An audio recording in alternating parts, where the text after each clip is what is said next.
Hey guys, my name's Crystal Kenny, and I'm in love with creating.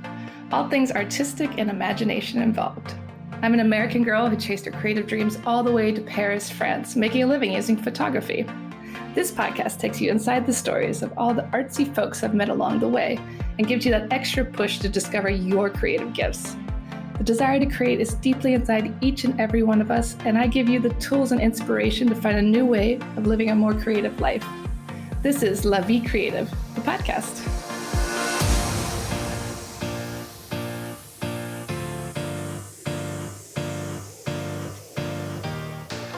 Claudine Hemingway is a descendant of famed writer Ernest Hemingway.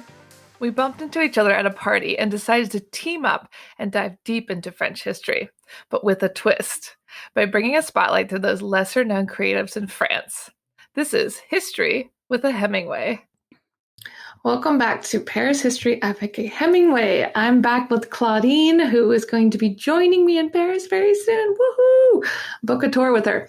But today we are talking about Ladies of Luxembourg, and this is going to be a two-part series. We're talking about all those beautiful female statues in the Luxembourg Gardens, and Claudine's going to tell us a little bit about their stories, who they were. So next time you're wandering around the Luxembourg Gardens wondering who these statues are, you will know. So I'll let Claudine take it from here. Yeah, and this one is almost like a little bit of a virtual walk. So when you are there, take these episodes with you and listen to them as you go and check out these amazing statues. We're going to do them in order. So you could take it with you and just listen about each and every one of them. The Luxembourg Gardens, of course, the Jardin de Luxembourg and the Palais de Luxembourg, of course, was created by our friend Marie de Medici in 1611. She purchased a property to build a palace that would remind her of the Pitti Palais in Florence, which is where she was from. In the garden itself, it was a little bit smaller than what we see today when she had it, but still was pretty large. She had created the Fontaine de Médicis, which you could see there today, which is not very far from our very first lady. But in 1848, Louis Philippe commissioned to have 20 statues to be placed in the garden on the upper terrace, kind of around the main basin. So it's kind of right in the center of the garden. If you look at it kind of from above, it kind of looks like it's kind of like a pearl necklace of the palace where it hangs down. So you have the palace up at the top, and then you have this little half arc of these 20 ladies. But he picked out each one of them very specifically. Why he picked out the specific ones, we don't know, because there's some really interesting ones that I would love to know why he picked her, including one that wasn't even a real person. But he had 20 different artists created them. They're all just fantastic. They were all created mostly in between 1843 and 1846. They were all put in place by 1851. Oh, wow. Wow. Yeah. So the very first one on the northeast side, closest to the Fontaine de Médicis, closest, and also the palace, is Sainte Bathilde. She was the wife of Clovis II. She was born in 626. Oh, wait, what? 626. So a very, very long time ago. As a young girl, she was sold into slavery by Danish raiders that had captured her in Saxony and sold her to Gaul, to a Gaul mayor. He wanted to marry her, but she didn't want to marry him. She wanted to marry somebody else. So she basically hid until he found somebody else, which back then, was pretty quickly. I mean, next painted portrait that comes in the mail. Oh, she looks pretty good. Yeah, but so Clovis noticed her and asked her to marry him. And they ended up getting married.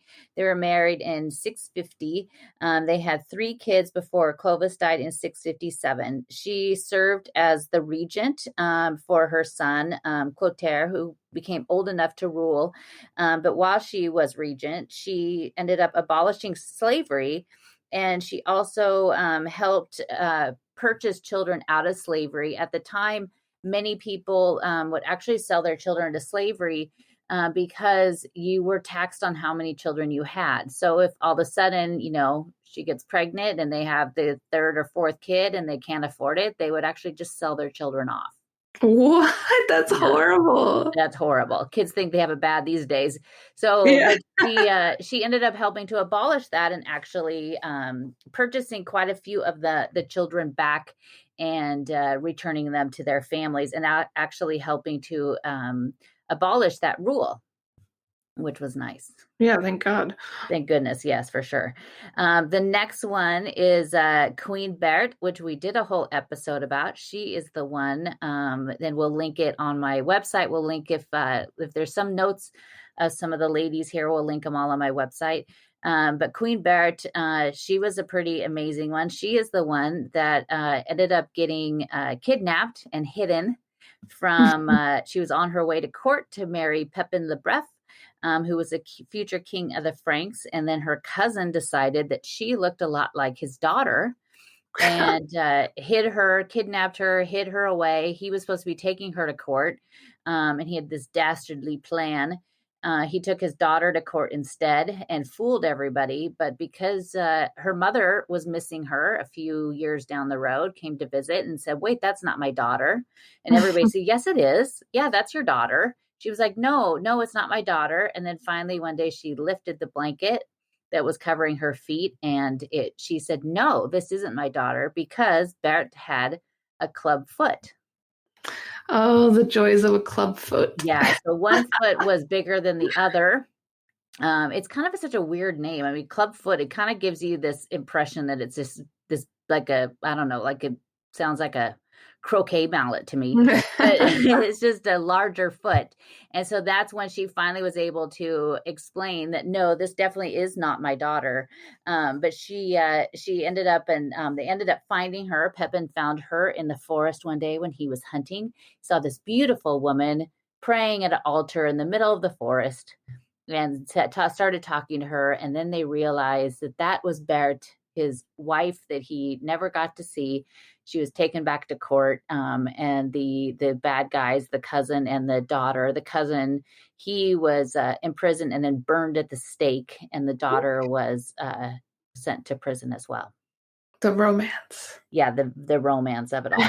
Yeah, but she ended up having children, of course, with Pepin, including she ended up having her son Charlemagne, who would end up being quite a big deal over in Europe, being a Holy Roman Emperor.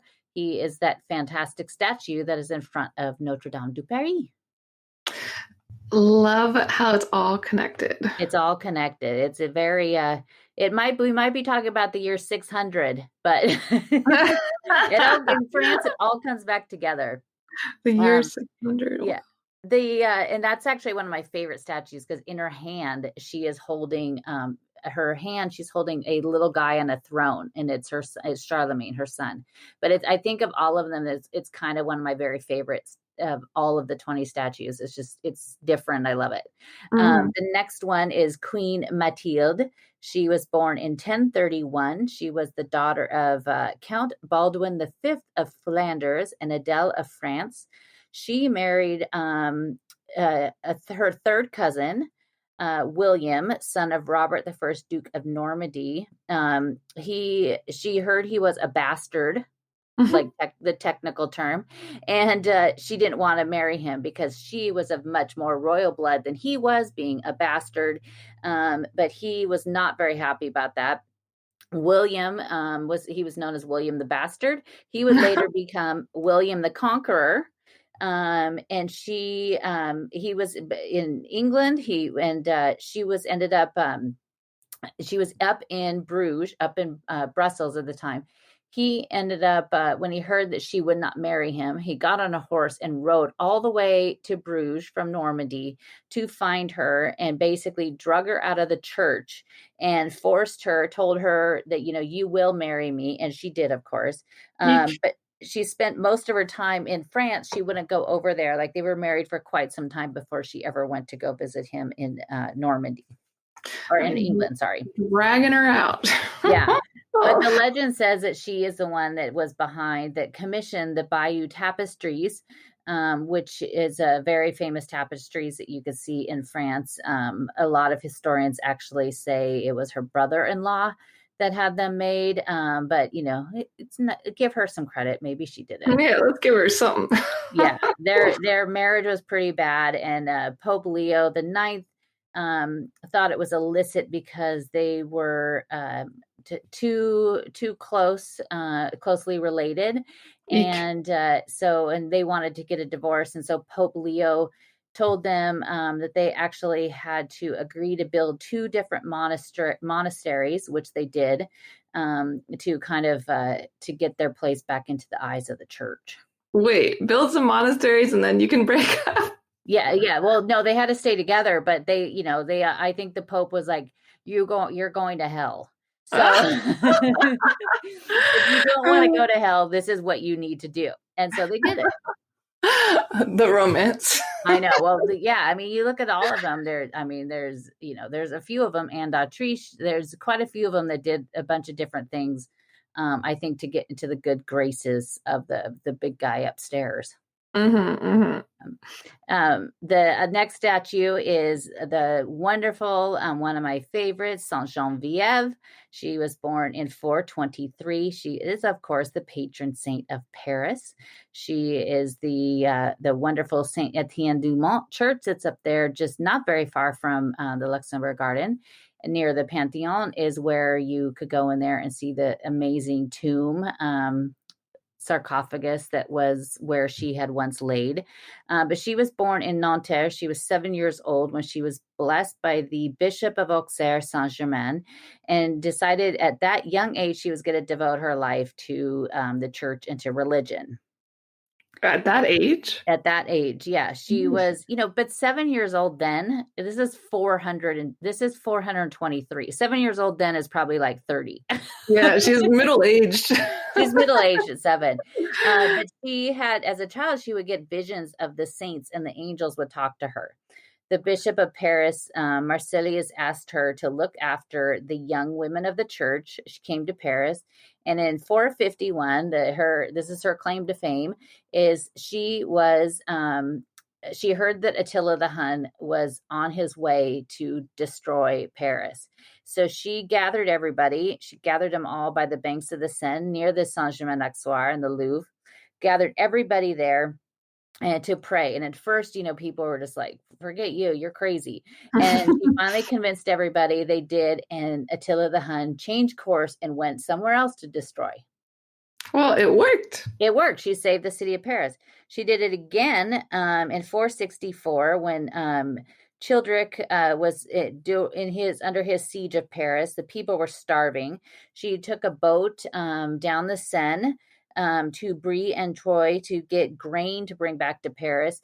At the time, they weren't, all of the rivers were blocked. They had chains across it, all these things, so people couldn't go through. But she was able to get through on a boat and get grain and do this numerous times and bring it back to the city so that the inhabitants could eat, and they all survived. So she saved Paris twice. Would they do burn her at the stake? No, but she later on, because she, Saint Denis, another favorite, Saint Denis, who we all know from having his head chopped off as a martyr and carrying it and walking through Montmartre and all the way to Saint Denis, where the basilica is built, where he fell. That was a lot because of Saint Geneviève. She was a huge admirer of him. She's actually the one who purchased the land up there at Saint Denis, which is where he had died, and had a small chapel built there that was the Église Saint Denis, long before it was the huge basilica that we know today. And it's still there? Yeah. Not the Saint Geneviève version, but on January 3rd, 512, she died, and she was buried next to King Clovis and Queen Clotilde. They were huge admirers of her. We'll get to Clotilde in a little bit. But in 630, her shrine was covered with gold and jewels before it was destroyed, of course, bit by bit, because everybody was trying to steal everything that was on it. In 1614, Marie de Medicis actually had it repaired. and recreated until the Revolution of 1793, when it was taken to the Monet, and it was, a lot of it was melted down. They ended up later on November 21st, 1793, taking the contents to the Place de Grève, which is now the Place de Hôtel de Ville, in front of the Hôtel de Ville, and it was burned. So her remains were burnt. She ended up that the stone in the sarcophagus that you see at Saint Etienne du Mont is believed to have been, that was her tomb that she had laid on. And so they do actually have some of the reliquaries, which I know you love, because they had sent some of her pieces, I guess is the best way to describe it, to other churches around France. When all of these things were destroyed in the Revolution, they sent these things back to Paris, and that's why they're all now in Saint Etienne du Mont. The relics, they freak me out so much. Yeah, I mean, just it'll be like a piece of a finger, like, one bone from your finger. But it's you have to go in there. It's absolutely gorgeous. Above the sarcophagus is these two huge stained glass windows, and in the stained glass windows, it basically tells the story of her life. They're absolutely gorgeous. It's really cool because, like, the church is in the stained glass window as well from the outside. Every year they still do a walk from Saint Etienne du Mont down to Notre Dame with her relics on January 3rd, which is Saint Geneviève Day. And originally the Pantheon was built for her as a church. And then, of course, they were like, no, we're going to dedicate this to the great men of France instead. But inside of it, there's huge murals painted inside the Pantheon. If you go in there on the right side, that they also tell the story of her life. And her finger bones. And her finger bone. Yeah, her finger bone you have to see over in just right behind it. Yeah, it's a little strange. But the next gal we have is Mary Stuart, the Queen of Scots. And you think, why is the Scottish chick there? Well, she's there because she had married the son of Catherine de Medici. She was born in 1542. So she's the youngest one so far. She was born in 1542. At 6 days old, she became the Queen of Scotland after her father, James V, died. Her mother, of course, served as regent for her. At 5 years old, she was betrothed to the Dauphin of France, the son of Henry II and Catherine de Medici, Francis II. And she was sent off to France to be raised at 5 years old. 5 years old.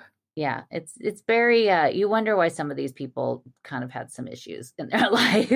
Seriously. I mean, she basically wasn't Scottish. She was raised in France. Yeah, she was basically raised in France. She and Francis actually grew up together. In 1558, they were married in Notre Dame. At the wedding, she actually wore a white dress. And you might say, well, yeah, big deal. Well, back then, that's not what you wore. If you were in the monarchy, white was the color of mourning. You didn't, so people got married in, black dresses and other lavish colored dresses, but you did not get married in white because that was a sign of mourning. So people were just shocked when she stepped out of the carriage to go into Notre Dame. People were just beside themselves. They couldn't believe it. So, but she had this beautiful dress and it had jewels on it and everything. Sadly, Francis died not long after they were wed. Wow. They were 15 and 16, and their marriage lasted only 2 years because he died in 1560. What happened to him? He ended up getting sepsis and died. There was actually a TV show. It's kind of a teeny bopper TV show called Rain.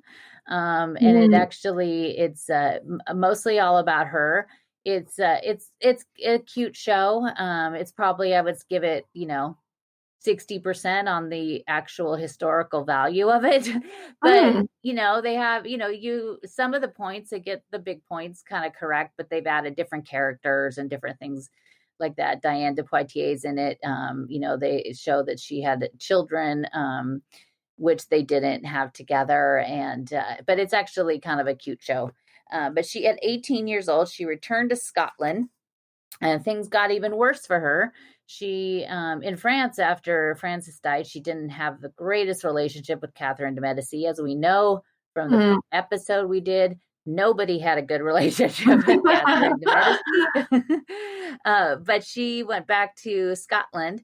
Her cousin Elizabeth I of England, the Virgin Queen, as they call her, they were cousins. She thought that Mary wanted to take over and be the Queen of England and Scotland. Mary she really didn't care, and she never had an issue, but Elizabeth created this huge narrative in her mind that she was out to get her and, knock her over and take over. Mary had even said, I'll renounce all my rights to even the Scottish throne. I don't want anything to do with this. But she was later arrested and imprisoned. What? And after close to 20 years, she was actually sent to jail. She stayed in jail for almost 20 years. She had a trial in August of 1586, and Liz signed her death warrant, and she was beheaded on February 8th, 1587. Wait, so her cousin put her in jail for 20 years and then cut her head off? And had her killed. The funniest thing about this is the two women never met face to face. What? Yeah.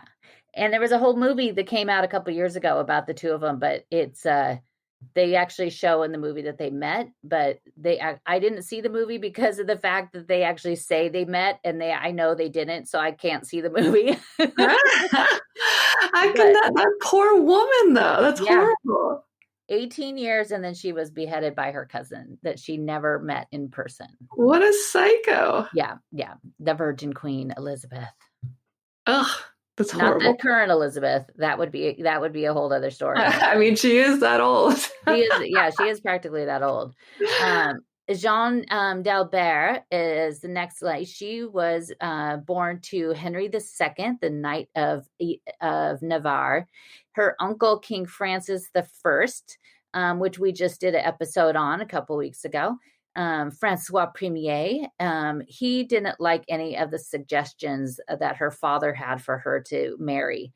So he took her away at 10 years old. At 12 years old, Francois decided that she should marry Guillaume, the Duke of Cleves, but she refused. She had to literally physically be pushed down the aisle to actually perform the ceremony. She refused to consummate the marriage, and after 4 years in 1545, Pope Paul III finally agreed and annulled her marriage. Wow. Yeah. Don't you have that vision of them like literally pushing, and she's like, no, and her feet are like, try to run backwards, and they're like literally pushing her down the aisle. The romance. Yeah. But in 1548, Francois died, and so she was happy to marry who she wanted. Antoine de Bourbon, who would become the King of Navarre after her father's death in 1553. And right about that time, she ended up giving birth to Henry III, future King of Navarre, and King of France, Henry IV. Henry IV. Yeah, they had 5 children in all. She ended up, when she found out that Antoine had a child with another woman, she kicked him out of the palace, and she raised her children to be to convert to be Protestants. She ended up becoming the head of the convent, and then of the Valois line that ended with her son Henry. He was at the time he was too young to have children, and Jean approached Catherine to persuade her to basically be married off to Catherine's daughter, Marguerite. They finally agreed, and so when they were a little older, they agreed on it. Jean had to promise that she would not try to turn Marguerite to a Protestant, and Catherine demanded that the wedding take place on August 18th, 1572. And why that day? Well, because what happened right after that in Paris, they did get married. What happened right after that was what they called the St. Bartholomew Day Massacre. And Ugh. because it was joining these two families, and Jean's side was filled with Protestants, the St. Bartholomew Day Massacre was basically when they killed all of these very prominent Protestants and all these other Protestants that were in France. Catherine and her son Charles basically, the story says that he went to the balcony at the Palais de Louvre, and at midnight, when the bells of Saint-Germain-l'Auxerrois chimed, it was the order to start killing. People came into the palace, they came into the nearby palaces, pulling Protestants out of bed and killing them. They say that the river ran red because of all of the blood and people that died in the street. What a honeymoon. Yeah, Catherine. It's old Catherine. But before that, Jean would not even live to see the wedding. After Catherine agreed, and they all agreed on the wedding, she said she wanted to buy a gift for Jean, and she sent her to her perfumery and had a pair of gloves made for her, specifically for her, that were scented, which was the thing back then, to cover up the lack of bathing. And she gave her this gift, and she ended up actually dying on June 9th, 1572, two Murder. months before their wedding. Murder from Catherine. Catherine was so lovely. Yeah, Catherine was a beast. But if you watch that TV show Reign, it definitely paints her as the nasty lady that she was. I got to watch it now. I think it's on Netflix. Yeah, I think it is. The next one is also one of my favorites because she isn't a real person at all. Clémence Isère. She, in the 14th century, a group of poets created, it was called the Seven Occitan Poets of Toulouse. They held a event every year on May 1st. It was the Academy of the Floral Games, is what it was called. And the winning poets would receive gold or silver flowers. So they would get violets or roses or lilies, and they'd be painted gold or silver. Cool. In the 16th century, Clémence Isère was created by a few of the poets. In the nearby Église Notre-Dame de la Dorade was a statue that was removed and was placed in the grand conservatory of where they would meet. And so they constantly would see this woman. They didn't know who she was. Nobody knew who this statue was. But then these poets actually started to write poems about her and gave her a name. It gave her Clémence Isère.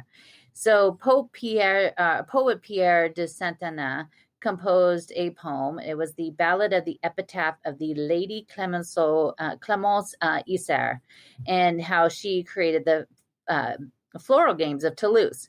So all of these poets over time basically created this myth of who she was.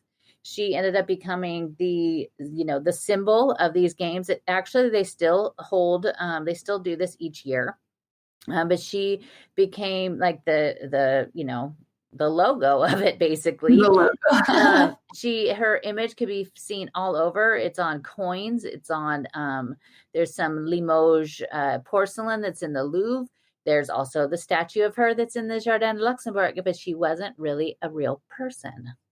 What? So that's the one I really want to know. Like, why did they pick her?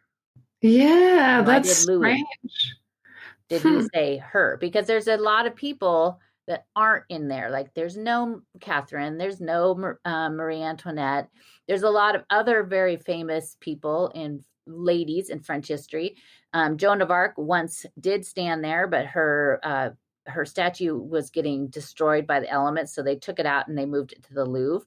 But there's some other very famous people that aren't there.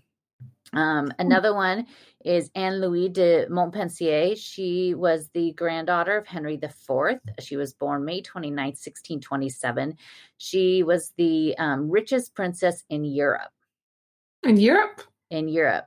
Her father was Gaston, the Duc d'Orléans, who was the younger brother of Louis XII, and Marie de Bourbon, who was the last line of the Montpensier Bourbon line. Her mother died days after she was born, leaving the little baby Anne inheriting this huge fortune. Lucky girl. I know, very lucky girl. So the Grand Mademoiselle, whose grandfather was the Cardinal Richelieu, wanted access to her fortune. So of course, everybody did. They all tried to marry her off. Her father raised her to be quite outspoken, even sent her around France on behalf of the family to represent the family and the monarchy. It was also during the Fronde, which was basically, this whole thing that happened against the king. And she was very vocal about it. She had a lot of things to say about it. She was going around talking about this and being against the king, which, first of all, you don't do. Second of all, you really don't do as a woman.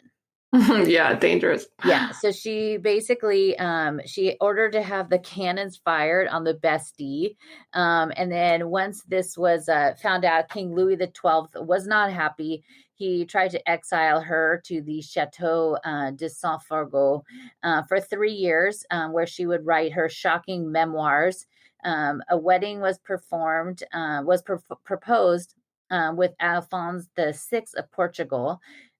She did not want to marry him. She refused. She fell in love with another man that she wanted to sneak off and get married before anybody knew because everybody was stopping her.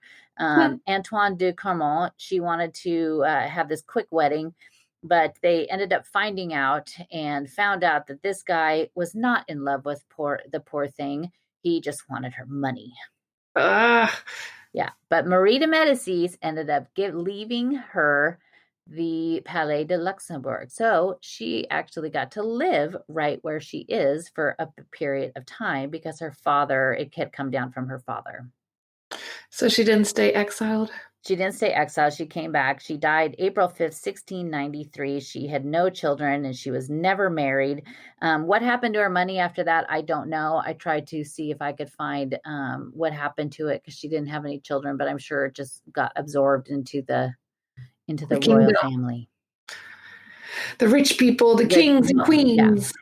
And our last two ladies, this one is Louis de Savoy. She was born on September 11th, 1476. She was the mother of Francois Premier, which if you listened to our episode the other day, the biggest thing about her is that she was obsessed with the Renaissance. She was obsessed with Italy. At 11 years old, she was married to Charles d'Orléans, but she didn't have to live with him until she was 15. Lucky girl. The ripe old age of 15. He was 32. Yuck. They had many children. Most of them, he had them with mistresses, but they would only have two children, Marguerite in 1492 and Francois in 1494. But she raised her children to be, all around everything about the Renaissance. She taught them Italian. They would learn Latin. They would be just completely obsessed with art and music. Her husband died in 1496, and Louise took their children to the Hotel de Tournelle to see her husband's cousin, Louis XII, where he did not have any male heirs. He they combined and decided to marry his daughter, Claude de France, to Francois, and named Francois his successor to the throne. Francois, I like that name. Francois. He took the throne at 15 years old. Louise stayed with him and helped him at court, picking ministers, and also kept everything going with, all of the luxury of the Renaissance. Francois, that we talked about, he ended up actually transforming the monarchy into more of what we envision it today. Before that, it was very medieval. He brought in the salons and the music and the bar parties and created he did all the stuff for Fontainebleau and for the Louvre, and then also his huge art collection. She also is, a lot of people think that it was Catherine de Medici, that when she came from Florence, that she brought all these things like silverware. It was actually Louise that did that. I just can't believe I've been getting this wrong information for so long. I mean, how embarrassing. Very But yeah, I mean, Catherine, like we said the other day, Catherine needs something, I guess, to, say that she did something good, but it was actually something good. Yeah. Our last one on this side is Marguerite d'Anjou. She was born in 1430. She was born in Lorraine. She was the daughter of René, the King of Naples. In 1444, she was married by proxy to Henry IV of England. She hoped that she could broker a deal that would bring peace talks between France and England, but that never would happen. Henry was instantly in love with her. When she finally arrived in England in 1444, she was crowned at Westminster Abbey, and she was at first in living in England.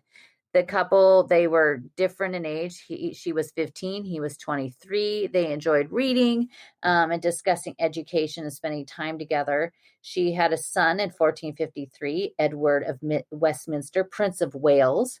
And then they ended up, he would have these huge fits that he would go under and kind of go crazy.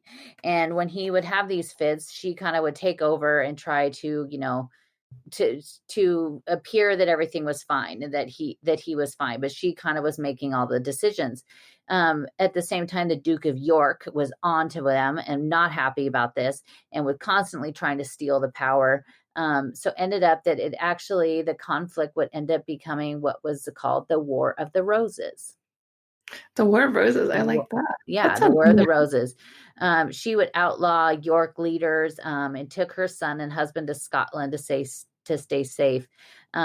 She thought that Scotland and France would back her in the fight, but they ended up not doing that. Her son was later taken prisoner and killed. And Henry IV was imprisoned in the Tower of London, where he also died. This is all sad. Yeah, she was also a prisoner for 4 years until a deal was reached, and she returned to France to the court of Louis XI, and she basically lived in poverty the rest of her life and died in 1482 because the only way she was sent back is they stripped her of all of her money.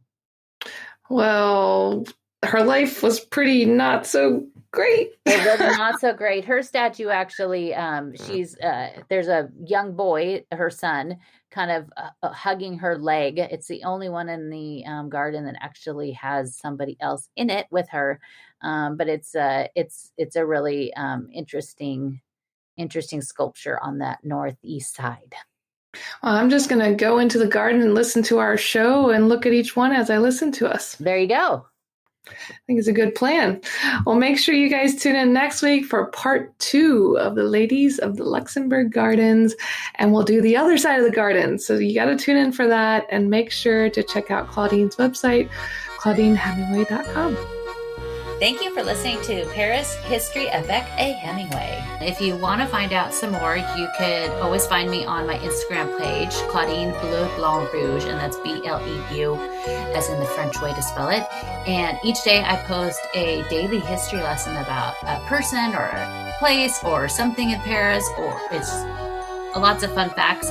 And then also at ClaudineHemingway.com, where you can also sign up for my newsletter there.